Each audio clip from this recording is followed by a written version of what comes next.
प्यारे दर्शकों नमस्कार। तारीख आज 9 फरवरी 2025 दिन रविवार, हिंदी तिथि माघ माह शुक्ल पक्ष द्वादशी। आइए नजर डालते हैं हमारी प्यारे राज्य उत्तराखंड की तमाम बड़ी खबरों पर। वीडियो शुरू करने से पहले कमेंट बॉक्स में जय हिंद लिखकर हमें सपोर्ट करें और हाँ, वीडियो को पूरा जरूर देखें क्योंकि इस वीडियो में हम जानेंगे बिजली, पानी, मौसम, सरकार के नए नियम, ऐलान। तो चलिए शुरू करते हैं। दिल्ली विधानसभा चुनाव में बीजेपी की ऐतिहासिक जीत, सीएम धामी ने कार्यकर्ताओं व दिल्ली वासियों को दी हार्दिक बधाई। दिल्ली विधानसभा चुनाव में भाजपा ने ऐतिहासिक विजय दर्ज की है। करीब 27 साल बाद भाजपा सरकार दिल्ली पर राज करेगी। इस शानदार जीत के लिए देश भर के बीजेपी कार्यकर्ताओं में खुशी की लहर दौड़ रही है। इसी बीच उत्तराखंड के मुख्यमंत्री पुष्कर सिंह धामी ने भी भाजपा की जीत को लेकर सभी कार्यकर्ताओं व दिल्ली वासियों को हार्दिक बधाई व शुभकामनाएं दी है। मुख्यमंत्री धामी ने एक्स पर ट्वीट कर लिखा, दिल्ली विधानसभा चुनाव में भाजपा की ऐतिहासिक विजय पर समस्त समर्पित कार्यकर्ताओं व दिल्ली वासियों को हार्दिक बधाई व शुभकामनाएं। प्रधानमंत्री नरेंद्र मोदी के दूरदर्शी नेतृत्व में सभी कर्मठ कार्यकर्ताओं के अथक प्रयासों के परिणाम स्वरूप दिल्ली में विकास रूपी कमल खिल चुका है। यह स्वर्णिम विजय देवतुल्य जनता द्वारा घोटालों में डूबी भ्रष्ट आपदा सरकार की नीतियों को नकारते हुए भाजपा की विकास और अंत्योदय की विचारधारा को समर्पित है। यह स्पष्ट जनादेश दिल्ली के सर्वांगीण और सर्वस्पर्शी विकास का मार्ग प्रशस्त करने वाला है। 5 पहाड़ी जिलों में बारिश, यह है उत्तराखंड का मौसम पूर्वानुमान। उत्तराखंड के 5 पहाड़ी जिलों में 3 दिन हल्की बारिश की संभावना है। मौसम विभाग ने उत्तरकाशी, चमोली, रुद्रप्रयाग, पिथौरागढ़ और बागेश्वर के लिए यह पूर्वानुमान जारी किया। राज्य में 3500 मीटर से अधिक ऊंचाई वाले क्षेत्रों में बर्फबारी की उम्मीद है। उधर राजस्थान के ठंडी हवाओं के पास नीचे पारा आ गया है। तमिलनाडु के ऊटी में शुक्रवार को तापमान ने 0 से नीचे चला गया। दूरस्थित मौसम विभाग ने बताया कि चमोली, उत्तरकाशी व पिथौरागढ़ में 11 फरवरी तक कहीं कहीं हल्की बारिश होगी। चमोली, बागेश्वर में 10 फरवरी तक बहुत हल्की बारिश होगी। उत्तराखंड सरकार का विशेषज्ञ चिकित्सकों को बड़ा तोहफा, अब 60 नहीं 65 साल में होगी सेवानिवृत्त, आदेश जारी।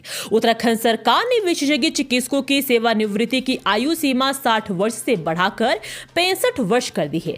प्रदेश के स्वास्थ्य सचिव डॉक्टर आर राजेश कुमार ने शुक्रवार को बताया कि सेवानिवृत्ति की आयु सीमा में 5 साल की बढ़ोतरी के संबंध में आदेश भी जारी कर दिए गए हैं।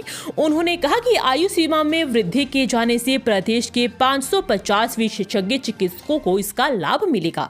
प्रदेश के स्वास्थ्य सचिव ने कहा कि सरकार के इस फैसले से प्रदेश में विशेषज्ञ चिकित्सकों की कमी दूर हो सकेगी और गांव में भी उनकी सेवाएं मिल सकेगी। कुमार ने कहा कि प्रदेश सरकार जनता को बेहतर स्वास्थ्य सेवाएं देने के लिए प्रतिबद्ध है और प्रदेश में तेजी से स्वास्थ्य सेवाओं में सुधार भी किया जा रहा है। उन्होंने कहा कि इसी के तहत सरकार ने विशेषज्ञ चिकित्सकों को 5 साल की सेवा वृद्धि देने का फैसला किया है। सचिव ने बताया कि 60 वर्ष की आयु पूर्ण करने के पश्चात किसी भी विशेषज्ञ चिकित्सकों को प्रशासनिक एवं वित्तीय दायित्व नहीं दिए जाएंगे और उनकी तैनाती मुख्य पारदर्शिता के रूप में उनकी विधा के उपलब्ध रिक्त पदों पर की जाएगी। धार्मिक मामलों को पर्यटन विभाग के अधीन नहीं लाए, चारधाम तीर्थ पुरोहित महापंचायत ने जताई आपत्ति। उत्तराखंड चारधाम तीर्थ पुरोहितों महापंचायत ने धार्मिक मामलों को पर्यटन विभाग के अधीन करने पर आपत्ति जताई है। इसके अलावा आगामी चारधाम यात्रा में तीर्थयात्रियों की संख्या सीमित करने का महापंचायत विरोध करेगी। देहरादून के एक होटल में महापंचायत के अध्यक्ष सुरेश सेमवाल की अध्यक्षता में बैठक हुई, जिसमें आगामी चारधाम यात्रा के साथ अन्य मुद्दों पर भी चर्चा की गई है। बैठक में निर्णय लिया गया कि हाल ही में प्रदेश सरकार ने धर्मस्व विभाग को पर्यटन को मर्ज किया है। भानियावाला ऋषिकेश 4 सड़क के लिए 3357 पेड़ कटेंगे। भानियावाला ऋषिकेश 4 सड़क का रास्ता साफ हो गया है।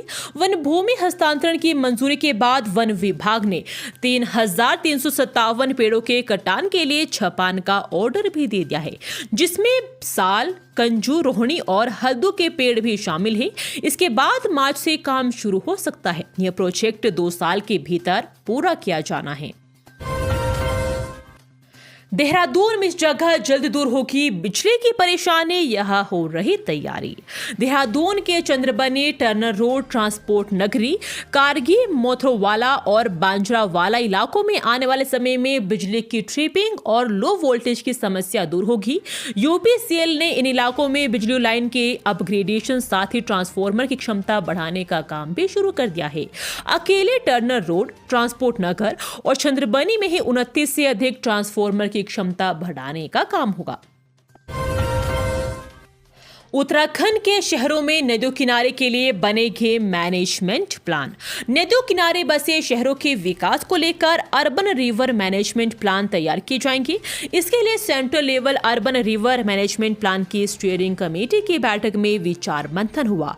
तय हुआ कि गंगोत्री, हरिद्वार और हल्द्वानी, काठगोदाम, रामनगर, ऋषिकेश को विकसित किया जाएगा। विकास योजनाओं में पर्यावरणीय, सामाजिक और आर्थिक प्रबंधन के पहलुओं को विशेष तौर पर शामिल किया जाएगा।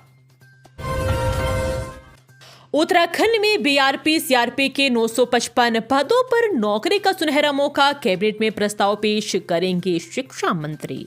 समग्र शिक्षा के अंतर्गत लंबे समय से सीआरपी एवं बीआरपी की भर्ती पर विभागीय मंत्री डॉक्टर धन सिंह रावत ने कड़ी नाराजगी जताई। उन्होंने विभागीय अधिकारियों को फटकार लगाते हुए भर्ती प्रक्रिया में आ रही बाधा को शीघ्र दूर करने के भी निर्देश दिए।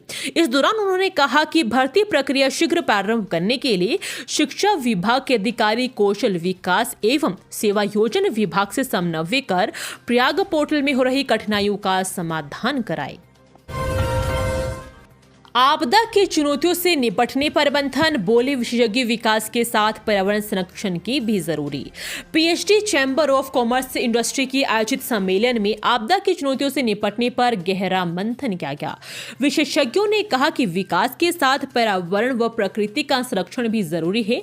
राजपुर रोड स्थित एक होटल में सेतु आयोग के उपाध्यक्ष राजशेखर जोशी ने PhD chamber of commerce industry की तरफ से राज्य में आपदा प्रबंधन को लेकर की गई पहल की सराहना की।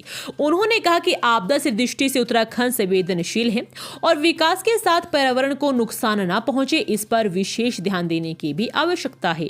पर्यावरणविद पद्म भूषण डॉक्टर अनिल प्रकाश जोशी ने इकोलॉजी से इकोनॉमी का मंत्र दिया। उन्होंने कहा कि जब पर्यावरण सुरक्षित रहेगा तभी हम विकास में भी आगे बढ़ सकते हैं। पूर्व सीएम की बेटी से फिल्म में निवेश और रोल दिलाने के नाम पर बड़ी ठगी, मुकदमा दर्ज। उत्तराखंड के पूर्व सीएम व पूर्व केंद्रीय मंत्री डॉक्टर रमेश पोखरियाल निशंक की बेटी अभिनेत्री और निर्माता आरुषि निशंक से 4 करोड़ रुपए की ठगी का मामला सामने आया है। ठगी के आरोप में मुंबई के 2 फिल्म प्रोड्यूसर मानसी वरुण बागला और वरुण प्रमोद कुमार बागला के खिलाफ देहरादून के कोतवाली शहर में मुकदमा दर्ज किया गया है। आरोपियों ने आरुषि को फिल्म में मुख्य भूमिका देने और बड़े मुनाफे का लालच देकर करोड़ों रुपए हड़प लिए। दिल्ली चुनाव खत्म होते ही उत्तराखंड के पर्यटन में आया उछाल। वीकेंड पर नैनीताल में सैलानियों की खासी भीड़। शहर में वीकेंड पर सैलानियों की खासी भीड़ नजर आई, जिसके चलते नगर की रंगत में निखार नजर आया। सैलानियों सुहावने मौसम के साथ नगर के पर्यटन स्थलों की भी सैर की। दिल्ली में विधानसभा चुनाव के खत्म होते ही सैलानियों का उमड़ना शुरू हो गया है, जिस कारण नगर में खासी चहल पहल रही। शनिवार को होटल के शहरों में अधिकांश कमरे पैक हो गए और पार्किंग स्थल भी पर्यटक वाहनों से पटे नजर आए। सड़कों में कुछ हद तक यातायात प्रभावित भी नजर आया, जिसे पुलिस के सिपाहियों ने दुरुस्त करवाया। बद्रीनाथ हाईवे पर 300 मीटर गहरी खाई में गिरा पिकअप वाहन, 2 लोग गंभीर रूप से घायल। जनपद रुद्रप्रयाग से वाहन के दुर्घटनाग्रस्त होने की खबर सामने आई है। शनिवार तड़के सुबह 4 बजे के आसपास बद्रीनाथ राष्ट्रीय राजमार्ग पर खाखरा और नरकोटा के बीच सम्राट होटल के समीप एक पिकअप वाहन दुर्घटनाग्रस्त हो गया। हादसे में चालक समेत 2 लोग घायल हुए हैं, जिसमें एक की हालत गंभीर बनी हुई है। बताया कि यह वाहन सब्जी लेकर रुद्रप्रयाग की ओर आ रहा था। ये थी आज की फटाफट खबरें। हम मिलेंगे अगले बुलेटिन में, तब तक के लिए धन्यवाद। जय हिंद।